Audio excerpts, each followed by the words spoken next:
Thanks for staying with us on the conversation. Earlier on, we discussed situations in Sudan as the African Union has suspended participation in the UN-facilitated peace talks. And we also spoke to Abdurrahim, who insisted that the Sudanese people are resilient in the fact that they are not going to have negotiations with the military. Now we switch discussions to Rwanda, where Rwanda is hosting the Commonwealth Heads of Government meeting, that is the CHOGM, which brings together leaders and representatives from the group's 54 members, most of which are former British colonies. It's the first time the biennial meeting has been held in 4 years after the 2020 CHOGM was cancelled because of the COVID-19 pandemic.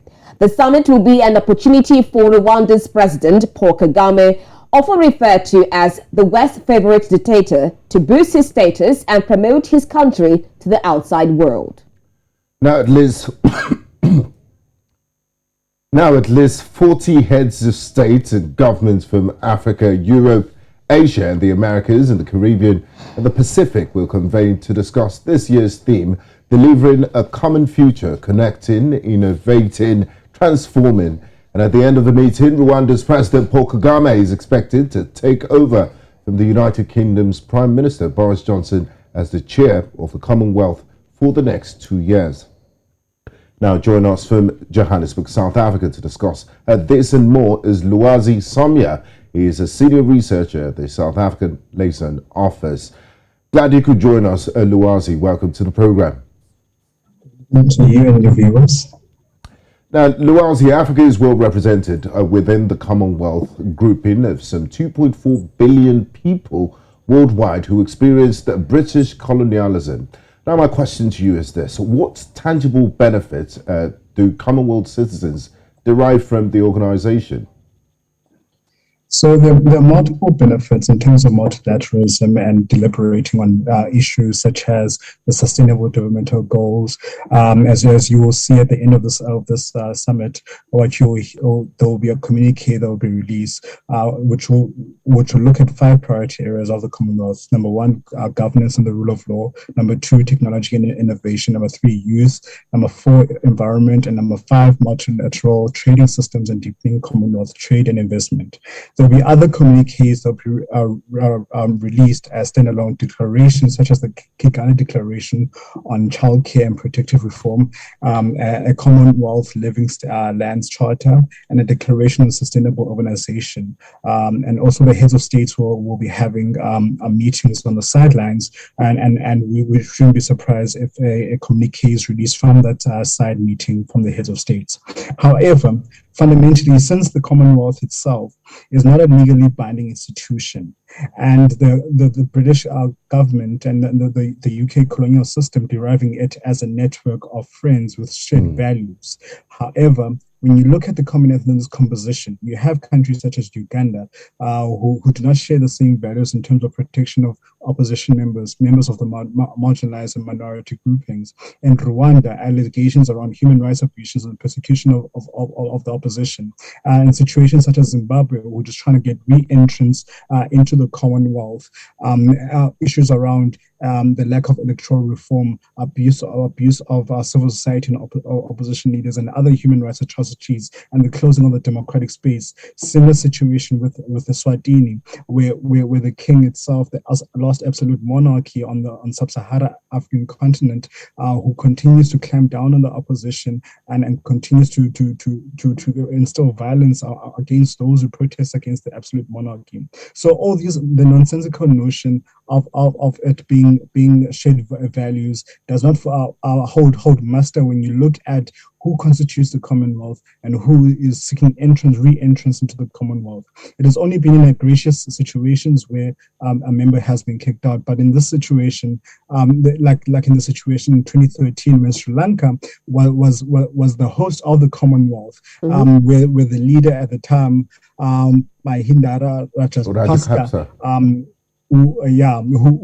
who became the de facto head of the Commonwealth with a bad human rights record. So the Commonwealth, beyond the rhetoric of the British Empire and the British government itself, is a nostalgic look back by the British authorities, in particular the monarchy in the throne, at what was used to be an empire, which is now fast rescinding, especially concerning what is about to happen this weekend, the deficiencies that are at play within the UK government, especially concerning the position of Secretary General, which Boris Johnson himself has chosen to back Jamaican nominee Kamina Johnson-Smith instead of the British resident and current Secretary General of the Commonwealth, Patricia Scotland, who is the incumbent. It's very odd that an incumbent is challenged in the Commonwealth. And this also shows the divisions at hand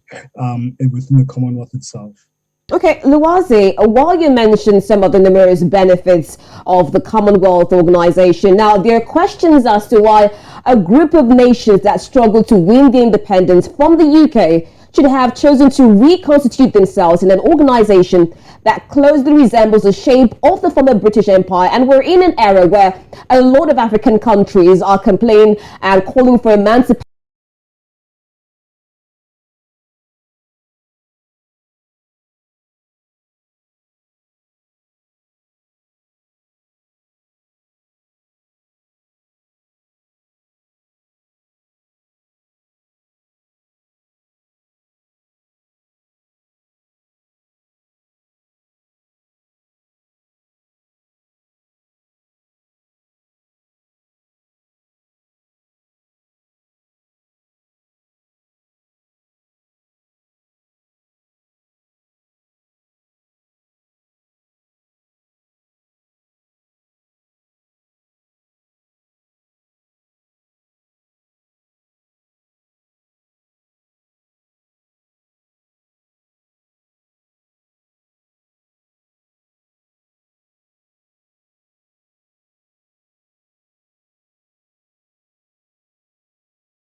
Allies in other countries in order to push against white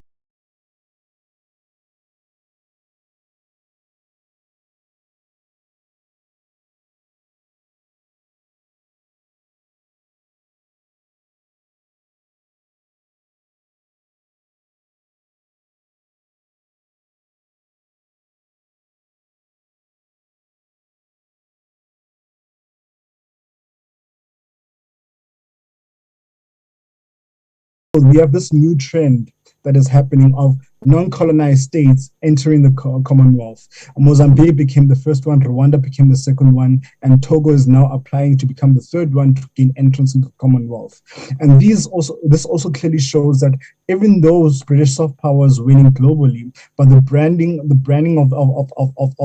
the power of the monarchy itself still remains strong in the subconsciousness of African leaders. Okay, Lwazi, you mentioned Lusophone country like Mozambique joining the Commonwealth. You also talked about Togo applying for membership. So there must be something really great about this Commonwealth, and there must be benefits to this membership. Now, the Commonwealth does not have much going for it in terms of trade. It's not a free trade zone like the European Union or Unified Defence Group like the North Atlantic Treaty Organization, NATO, or even an international quasi-legal body like the United Nations. You mentioned it in your opening statement that the resolutions are not legally binding. So the Commonwealth, as it's currently constituted, is not a particularly effective organization. So my question to you is it still relevant? What's the attraction for countries like Togo, Rwanda, and Mozambique, who weren't even colonized by the British? So it becomes a very effective lobbying stage. Let's call it that. It's a lobbying stage to which smaller states can actually lobby other countries beyond the halls of the United Nations. It also creates this false sense of community amongst international actors, with which they themselves replicate the colonial system in terms of how they engage with the British and the UK, along with other former colonized nations. And fundamentally, there's this false sense that the Commonwealth is a greater good, especially pushing for the sustainable developmental goals, and having a sense of community concerning that. But fundamentally, when we look at it in practice, the Commonwealth itself has lost a lot of soft power, and which you see a lot of Caribbean nations now seeking independence from the monarchy, seeking to remove the Queen as the monarch. Historically, there have been battles within the Commonwealth concerning the sustenance of the Commonwealth beyond Queen Elizabeth II. This year is a Platinum Jubilee year, and it is a great sign when you see heads of state such as South Africa having their heads of state, the president shunning the Commonwealth meeting and choosing to go to the BRICS meeting. And this is a clear indication of a waning UK soft New power. Zealand's Prime Minister too did attend a NATO meeting instead of Commonwealth. the Commonwealth. Yes. And that also speaks to the nature and the importance of the Commonwealth. There was nothing that is said there is literally binding. There are no instruments of ratification concerning the Commonwealth. There are no binding resolutions or declarations that the heads of states are doing. But outside of you just having a talk shop at that stage and lobbying for other issues that you want to be progressed and on other platforms such as the World Trade Organization, the United Nations Security Council, and other institutions that are legally binding, the Commonwealth itself, in terms of purpose, is just a nostalgic a remnant of British colonialism, and as we have seen lately, the waning soft power of Britain, along with other countries, looking at the Commonwealth as not a substantive body to address its issues. Now, Lwazi, it had been suggested that Brexit will deepen economic ties with Commonwealth members in Africa. Has this happened, or are we still in the early stages? On the flat out, no. The existing economic relations within Africa has not shown a sharp rise.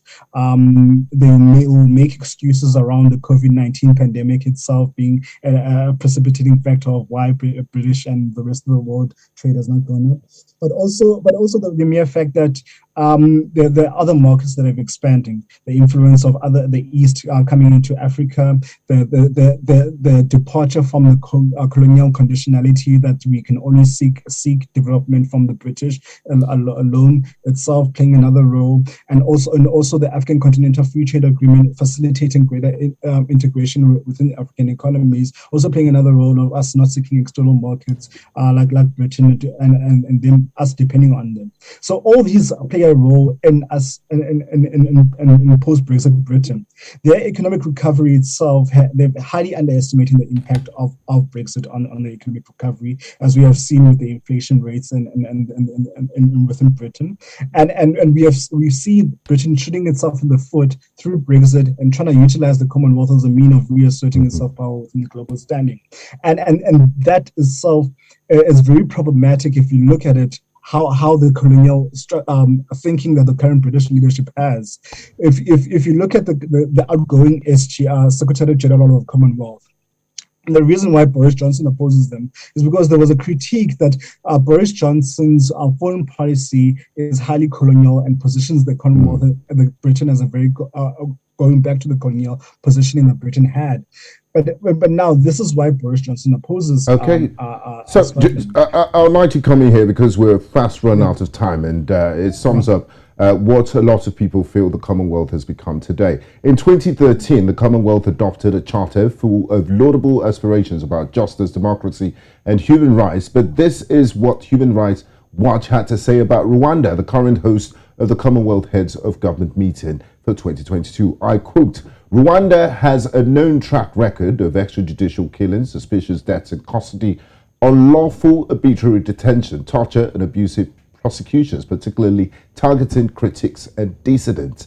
End of quote. My question to you is Is the Commonwealth really serious about its values, or has it become a mechanism for reputation laundering?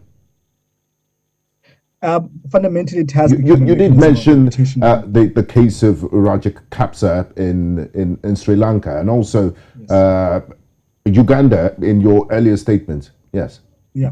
Yeah, it has been a platform for reputation laundering by those who are accused within the international system of human rights abuses. You've seen this in the past where Robert Mugabe utilized the Commonwealth in 2003 to ratify an election and also cleanse his reputation within the Commonwealth with the government of agreement, and then choosing to leave the Commonwealth. You see it with Paul Kagame, and more recently with allegations of assassinations within South African borders, of opposition, the detention of opposition leaders within Rwanda. Even now, as we are going towards this Commonwealth, the Rwandan government has banned 2 journalists from gaining access into the Commonwealth meetings and into the country on the basis of past critiques around the Rwandan government. So these shared values of the British government keeps them panting about the Commonwealth are not really necessarily translated towards the countries that they accept and adopt within the Commonwealth.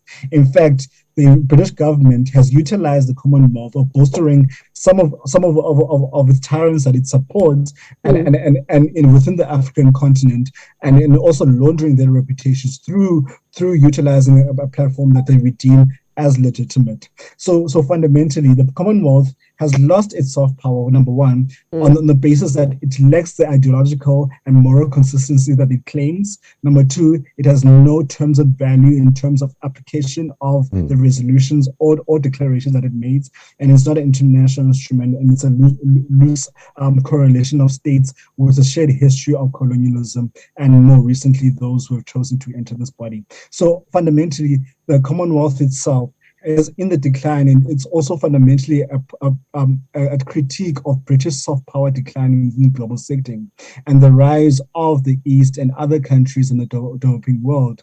So, and what this meeting fundamentally is now is just a talk shop by heads of state debating things that have been agreed in other platforms, how things that we're going to champion that we've already agreed on other platforms, and also a means of Paul Kagame himself currently to brag about his achievements instead of addressing the human rights atrocities that he has conducted within his own country. So in fundamentally what I'm trying to say is that the Commonwealth needs to critically analyze what it is currently within this meeting and what it is going to the future, and whether it's still relevant to the eyes of the city. And we as citizens of Africa need to really think again about our future diplomatic relations with multilateral institutions such as the Commonwealth, because we cannot continue to replicate and perpetuate colonial relations. Lwazi, we can go on, and we do hope for fruitful negotiations, because the Commonwealth is scheduled for 20th to 25th, so we wait to see what pans out of this CHOGM meeting. And also see the communique at the end of deliberations. Thank you very much, Lwazi Somya, Senior African Liaison, Senior Researcher at the South African Liaison Office, who joined us live from Johannesburg. Thank you. Thank you. And there's where we'll draw the curtains for today's edition of The Conversation. We've discussed about situations in Sudan, about the peace talks, and the people are resolute, saying that they will have no discussions with the military. We also discussed the Commonwealth Forum, which is ongoing right now from 20th to 25th of June 2022. See you again on Friday. I am Rita Omodia. Thank you very much for being a part of the program. I'm Gbenga Aborowa. I'll see you on Friday. Bye-bye.